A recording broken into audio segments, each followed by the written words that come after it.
ఈ కథకు తగ్గట్టు టైటిల్ తమ్ముడని పెట్టారు. సో, అవునండి. టైటిల్ జస్టిఫికేషన్ ఫాన్స్‌ని ఎంతవరకు ఫేస్ చేయబోతుంది? జస్టిఫికేషన్ న్యాయం జరుగుతుందంట. యాక్చువల్‌గా నాకు ఇది తెలుసండి. And I was waiting this question will come.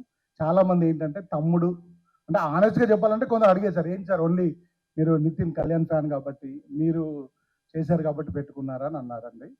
యాక్చువల్‌గా నితినే పెట్టమన్నాడా? నేను యాక్చువల్‌గా రాకన్నా ముందే ఒకరు అడిగారు. నితిన్ తీసేసుకున్నాడా సార్ తమ్ముడు టైటిల్ అని ఎవరు అడిగారు. యాక్చువల్‌గా తమ్ముడు టైటిల్‌కి నితిన్ గారికి సంబంధమే లేదండి. నేను కథ రాసుకున్నప్పుడే తమ్ముడు అనే టైటిల్ చెప్పాను. ఫస్ట్ ఆఫ్ ఆల్ టైటిల్ ఎందుకు పెడతామండి మనం? అది వెరీ ఈజీగా అందరికీ రీచబుల్ అయ్యేలాగా, నోటబుల్ అయ్యేలాగానే పెడతాం. లేదా ఒక స్ట్రైకింగ్‌గా ఒక ఒక అటెన్షన్ గ్రాబింగ్ లాగా పెట్టాలనుకుంటారు. నేనైతే ఎప్పుడు టైటిల్ సింపుల్‌గా ఉండాలనుకుంటానండి. వెరీ కల్లుకియల్‌గా మామూలుగా ఉండాలనుకుంటాను. ఒక్కొక్కరి ప్రకారం. నేనేమనుకుంటే సింపుల్‌గా ఉండాలనుకున్నాను. ఈ కథకి ఈ టైటిల్ యాప్ట్ కాబట్టి ఈ టైటిల్ పెట్టానండి.